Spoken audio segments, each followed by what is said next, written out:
Gold, trusted gold buyers. మీరు తాకట్టు పెట్టిన బంగారాన్ని విడిపించి ఈ రోజు ఉన్న మార్కెట్ ధరకు కొనబడను.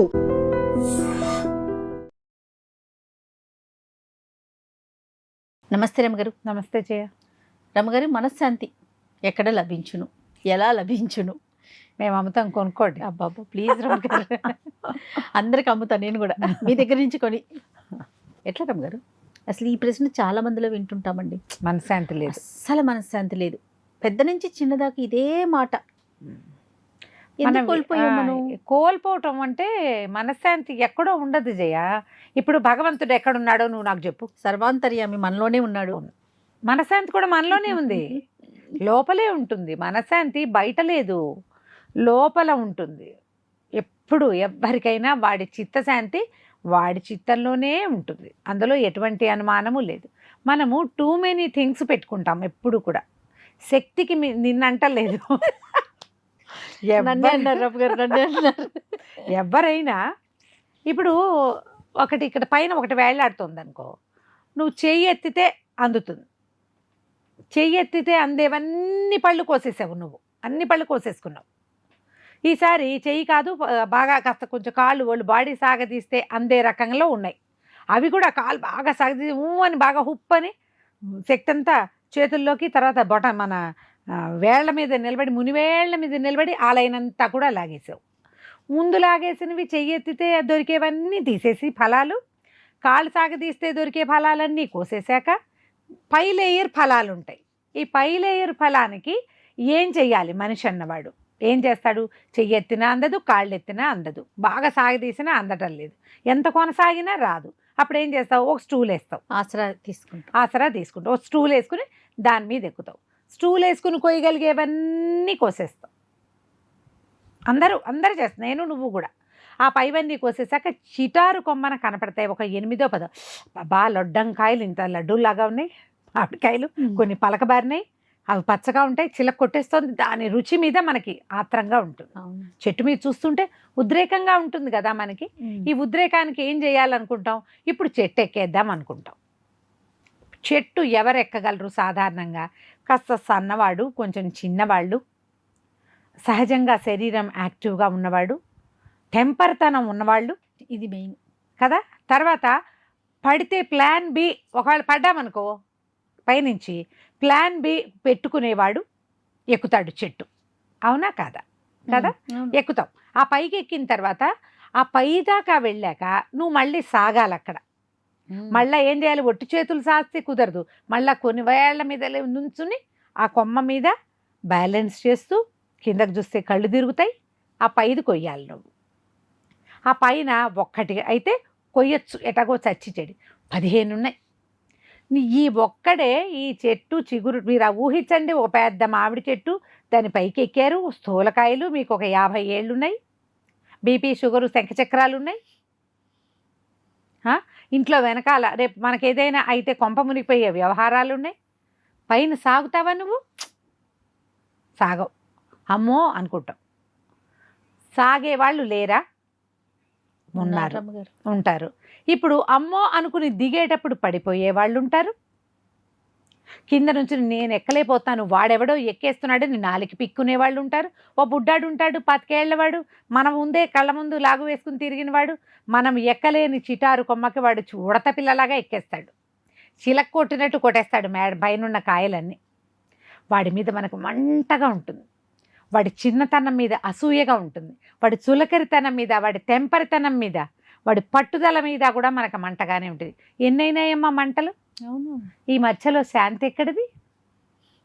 ఏది శాంతి? నువ్వు ఎక్కలేనివి ఉన్నప్పుడు శాంతి ఉండదు, ఎక్కడానికి ప్రయత్నం చేసి ఫెయిల్ అయితే శాంతి ఉండదు, పై ఎక్కాక పడిపోతే శాంతి ఉండదు, కింద నుంచున్నా శాంతి ఉండదు. మనకు అందని వాటి వైపుకి చూడడమే మనశ్శాంతిని కోల్పోవటం. అక్కడ స్టార్ట్ అవుతుంది. ఎంత బాగా చెప్పారమ్మ గారు. ప్రతిరోజు పోగొట్టుకుంటాం దాన్ని మనం, ప్రతిరోజు, ప్రతి క్షణము. ఎందుకు? నేను సింపుల్ చెప్తా చూడు. ఇన్స్టా తీస్తామా, ఓపెన్ చేస్తాం, ఎవరో అమ్మాయి నేనేదో అదేదో కొన్నా, ఇదేదో కొనుక్కున్నా అంటుంది. నాకు కూడా కావాలి అది, నాకు బడ్జెట్ లేదు, మా ఇంట్లో ప్లేస్ లేదు. మధ్యాహ్నం దాకా ఆ అమ్మాయే గుర్తొస్తుంది. చూసినప్పుడల్లా నా హిస్టరీ, నేనే బొమ్మలు చూస్తానో ఆ బొమ్మలేగా మళ్ళీ మళ్ళీ ఇంజన్ ఇస్తుంది. అవే వస్తువులు కనపడుతుంటాయి. ఎంత మనశ్శాంతిని కోల్పోతాను జయ. ఇంతకీ ఏమిటి? మన దగ్గర డబ్బులు లేవు, మనకు ఆ వస్తువు అవసరం కూడా ఉండదు, కానీ అది కొనుక్కోవాలనిపిస్తుంది. ఇలా కొంత మనశ్శాంతిని పోగొట్టుకుంటాం. అక్కడి నుంచి మన పిల్లల మీదో, భర్తల మీదో, లేకపోతే భార్యల మీదో, కుటుంబం మీద ఒక ఎక్స్పెక్టేషన్ ఉంటుంది. ఎప్పుడు ఎక్స్పెక్టేషన్ మన బతుకంతా. వాళ్ళు మీట్ అవ్వరు. అది మన పక్కింట్లో వాడు మన ఎక్స్పెక్టేషన్ మీట్ అవుతాడు. వాడిని చూసినా మనకి మనశ్శాంతి ఉండదు. ఇప్పుడు ఇదంతా ఎక్కడుంది? ఈ మనశ్శాంతి పాటు ప్రపంచంలో లేదు, మనలోనే ఇక్కడుంది. మనలో మనం, మనతో మనం ఉండగలిగితే మనశ్శాంతి ఉంటుంది. వండర్ఫుల్. మన లోపల వెతికితేనే మనశ్శాంతి ఉంటుంది. ఇప్పుడు ఇది చూసావు, ఎంతో మనసేవష్ అని పక్కకి తిప్పేస్తే ఏముండదు. కావాలి అనిపిస్తే వస్తుంది. మళ్ళీ మళ్ళీ అవే కనపడుతుంటే మళ్ళీ వస్తూనే ఉంటుంది. ఇంకా అది ఇక నువ్వు అది నాట్ ఇంట్రెస్టెడ్ కొట్టేసావంటే ఇక అది రాదు. నాట్ ఇంట్రెస్టెడ్ అని కొట్టలేవు. ఏమిటి ఈ మనిషికి, ఆ అమ్మాయికి ఏముంది, నాకు ఎందుకు లేదు, నేను ఎందుకు చేయలేకపోతున్నాను, వీళ్ళు ఎందుకు చేయగలుగుతున్నారు, ఎవరి వల్ల నేను ఇది కోల్పోయాను. మా అమ్మ నాన్న నన్ను సరిగ్గా చదివించల, చిన్నప్పుడే 2 చితకొట్టి స్కూల్లో చేర్పించాల్సింది, మంచి స్కూల్లో, లేదా మంచి స్కూల్లో చేర్పించలేదు, మంచి కోర్సు చేయించలేదు, నాకు అవకాశం ఇవ్వలేదు, అందుకే నేను ఈ ఎత్తుకు ఎదగలేకపోతున్నాను, వాళ్ళు ఎదిగిపోయారు. శాంతేది సౌఖ్యం. ఇప్పుడు ఇక్కడ ఉన్న 4 మనకున్న ఈ జీవితం ఏదో కొన్ని ఇస్తుంది మనకి. వీటి మీద అన్నిటి మీద డిస్సాటిస్ఫాక్షనే ఉంటుంది. ఈ ఉన్న వాటితో సాటిస్ఫై అవ్వటం కానీ, వీటిని బెటర్ చేసుకోవటం కానీ మనం చెయ్యకుండా దీనికి కారణాలు వెతికి శాంతిని పోగొట్టుకుంటాం. ఎప్పుడో చచ్చిపోయిన నాన్న, ఇంకా ఏదో మనకు వెనకాలే బతికిడుస్తున్న అమ్మ ఏం చేస్తారమ్మా? ఏం చేయలేరు. పోనీ నిన్న నువ్వు చదువుకొని రోజుని ఇవాళ మార్చగలవా? ఇప్పుడేం చేయగలవో చూస్తావా? నువ్వు చూడవు. ఇప్పుడేం చేయగలవో గనక నువ్వు చూసావంటే కొత్తవి చేస్తూ ఉండి, డెవలప్ అవుతూ ఉండి, బెటర్మెంట్కి వెళ్తుంటే శాంతి వస్తుంది. అది ఎవరు చేస్తారు? ఆ చేసే కొద్దిమంది చిత్తశాంతితోటి ఉంటారు. పూర్వం అట దేవతలు, వాళ్ళకు కూడా ఇవన్నీ రకరకాల వ్యవహారాలు ఉండే, బోళ్ళంత మంది దేవతలే ఉండేవాళ్ళు. మొత్తం ప్రపంచం అంతా సృష్టించారు. సృష్టించాక ఏమనుకున్నారు? చాలా విషయాలు ఉన్నాయి, ఇవన్నీ పంచుకోవాలి, ఇదంతా కుప్పకుప్పగా పోసి మనమంతా ఈ రకంగా చేస్తున్నామని అన్ని విషయాలు పంచుకున్నారు. పోర్ట్ఫోలియోలు ప్రతిదీ పంచుకున్నారు. ఇవి ఒక్కొక్క దేవతకి 2-3 పోర్ట్ఫోలియోలు కూడా వచ్చినాయి. ఒకటికి 3, ఒకటికి 4 కూడా వచ్చినాయి. హ్యాండిల్ చేస్తారు. అట్లా అన్నీ చేశారు. మొత్తం విషయాలన్నీ పంచుకున్న తర్వాత ఒకే ఒక్క విషయం మిగిలింది, మనశ్శాంతి. మానవులకి కొన్ని ఇవ్వాలి, కొన్ని ఇవ్వకూడదు. ఇంకా అప్పటికి మానవ జాతి అప్పుడే పుట్టింది. దేవతలు అన్నట్టు సరే పోనీ దీన్ని తీసుకెళ్ళి కొండల మధ్యలో పెడదాం అనుకున్నారు. ఒక దేవత చెప్పేట, మానవుడు రేపొద్దున చాలా గట్టివాడు అవుతాడు, వాడు అన్నింటినీ తవ్వేస్తాడు, బుల్డోజర్లు పెట్టి వాళ్ళు చేయబోతారు రేపొద్దున, కాబట్టి ఈ కొండల్లో దాచిన మనశ్శాంతిని వాడు తీసేసుకుంటాడు. మనశ్శాంతిని పంచుకోలేకపోయారు. దాన్ని ఎక్కడైనా దాచిపెట్టాలి ఆ పోర్ట్ఫోలియోని. అది దేవతల పదార్థం అనమాట, బ్రహ్మ పదార్థం మనశ్శాంతి. అక్కడి నుంచి కాదు, అట్లా కాదు, మన సముద్రంలో పెడదాం. సముద్రంలో పెట్టినా కూడా వీళ్ళు సబ్మెరైన్లు అవి ఇవి వేసుకుని వెళ్తారు భవిష్యత్తులో మానవులు, అప్పుడు కూడా తీసేస్తారు. ఆకాశంలో దాచిపెడితే వీడి విమానాలు, రాకెట్లు వేస్తాడు. చంద్రుడిలో దాచిపెట్టినా అంతే, మార్సులో దాచిపెట్టినా అంతే. సో ఇప్పుడు ఏం చేయాలి? అప్పుడు ఒక కుర్రదేవుడు చెప్పాట, చాలా సింపుల్, ఈ మనశ్శాంతి అనే బ్రహ్మ పదార్థాన్ని మానవుడి మెదడులో పెడదాం. వాడు ఊరంతా వెతుక్కుంటాడు కానీ తనలో తను వెతకడు, కాబట్టి ఎప్పటికీ వాడికి ఇది దొరకదు, ఈ బ్రహ్మ పదార్థం అని చెప్పాడు. చక్కగా తీసుకొచ్చి దేవతలు మనశ్శాంతిని, ప్రతి మానవుడి మనశ్శాంతిని వాడి అక్షరాల మనసులోనే, వాడి మెదడులోనే నిక్షిప్తం చేసేసారు. కాబట్టి ఇప్పుడు ఎక్కడో బయట వెతికితే ఏమవుతుంది? బయట వెతికితే మీకు ఫుడ్ దొరుకుతుంది, గాలి దొరుకుతాయి, అన్నీ దొరుకుతాయి.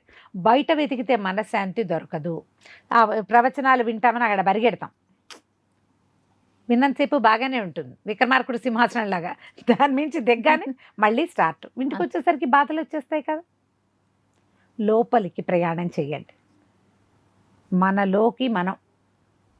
ఈజీ మెథడ్ ఏంటంటే, చాలా స్ట్రెస్ఫుల్గా ఉంది అన్నీ పక్కన బారే, కళ్ళు మూసుకుని కూర్చోండి 5 నిమిషాలు, ఒక గ్లాస్ మంచినీళ్ళు తాగేయండి, ప్రశాంతంగా ఉండండి, అంతా బాగుంటుంది. నేను అన్నీ సరిగ్గా చేస్తా, టైం తీసుకుని చేస్తా, నేను స్ట్రెస్ లేకుండా ఉంటా, నాకు అది లేకపోతే నేను ఇది చేయగలుగుతా అని మిమ్మల్ని మీరు నమ్మండి. మీ లోపలికి తొంగి చూడటం నేర్చుకోండి. దానికి ఒక 3-4 పద్ధతుల్ని వాడుకోవచ్చు. ధ్యానం అన్నిటికంటే ముఖ్యమైనది. స్పిరిచువల్ రిలాక్సేషన్ అంటారు. సూపర్.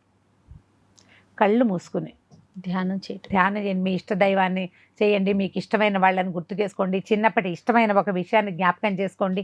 మీకు ఏదో డయాబెటీస్, ఇష్టమైన స్వీటు తయారు చేసుకుంటున్నట్టు తింటున్నట్టు ఊహించండి కాసేపు. మెడిటేషనే అది అంతే. కూడా. దానివల్ల మనశ్శాంతి ఆటోమేటిక్గా దొరుకుతుంది. ఇది నేను చేయగలను అని మిమ్మల్ని మీరు నమ్మండి, తప్పకుండా. అప్పుడు ఆటోమేటిక్గా మనశ్శాంతి వచ్చేస్తుంది. సూపర్ రమ్య గారు, ఎక్సలెంట్. నమస్తే. నమస్తే. And for more videos, Please subscribe to iDream. Please subscribe to iDream. Please subscribe iDream. And please subscribe to iDream. For more videos, subscribe to iDream. please like, share and subscribe to the channel. Congratulations, iDream. Subscribe to iDream. Subscribe to iDream. So subscribe to iDream Media. iDream ki iDream team అందరికి huge congratulations. Please subscribe iDream Media. Please subscribe to iDream. Subscribe iDream. Please subscribe to iDream. iDream అంటే నా కళల channel subscribe చేసుకున్నారు, నోరు తిరుగుతలేదు. మీరైతే గంట గుర్తు కొట్టండి. For more such videos, please subscribe to iDream. Subscribe to iDream. Please subscribe to iDream. Please subscribe iDream Media. Please do subscribe to iDream. Please subscribe to iDream Media. For best entertainment and information, please subscribe iDream. And don't forget to subscribe to iDream.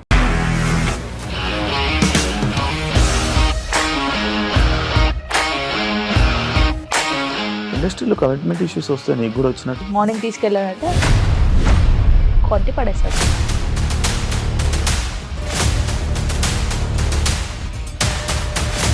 ఒక్కళ్ళు కూడా చూడలేదు ఈ cinema అని చెప్పడానికి కూడా చాలా ధైర్యం కావాలి. అది నిజం కదా, దాంట్లో ధైర్యం ఏంటి? ఇది నెక్స్ట్ డే ప్లేట్ మార్చేస్తే తప్పు కదా. As of now, we are comfortable this అని నేను అనుకుంటున్నాను. రష్మిక గారిది మీది ఒకే ఊరంట కదా.